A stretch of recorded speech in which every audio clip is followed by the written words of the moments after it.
Hi நண்பர்களே, இன்னைக்கான fact என்ன அப்படின்னு பார்த்தீங்கன்னா, நான் ஒரு சின்ன சினாரியோ சொல்கிறேன். ஸோ நான் இப்போ இந்த இடத்துல இருந்துட்டு அந்தமான் நிக்கோபாரில் என்னோட ஃப்ரெண்டு கிறிஸுக்கு நான் ஒரு போஸ்ட் அனுப்பணும் அப்படின்னா, நான் ஃபஸ்ட்டு போஸ்ட் ஆஃபீஸ் போயிட்டு அதை அனுப்புனதுக்கப்புறம் ஒன்று ஃப்ளைட்டு மூலமாகவோ இல்லை ஷிப்பு மூலமாகவோ வந்து என்னுடைய போஸ்ட் அங்கே போகும். ஆனால் நம்மளுடைய இந்தியாவில் ஒரு போஸ்ட் ஆஃபீஸே வந்து கடலில் தான் இருக்குது அப்படின்னா அவங்களால நம்ப முடியுமா? நம்ம இந்தியாவில் ஸ்ரீநகரில் இருக்கக்கூடிய தால் லேக் அப்படின்ற ஒரு இடத்துல தான் இந்த போஸ்ட் ஆஃபீஸ் இருக்குது.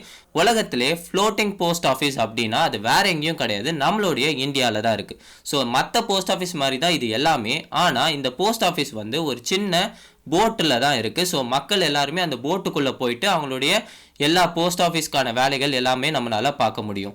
நம்மளுடைய இந்தியாவில் இந்த மாதிரி நிறைய இன்ட்ரெஸ்டிங் ஃபேக்ட்ஸ் இருக்குது, ஆனால் நமக்கு தான் தெரியாமல் இருக்குது. ஓகே நண்பர்களே, இன்னைக்கான ஃபேக்ட் முடிஞ்சிருச்சு. ஸோ இதே மாதிரி நாளைக்கு வேற ஒரு ஃபேக்டோட உங்களை சந்திக்கிறேன். தேங்க்யூ.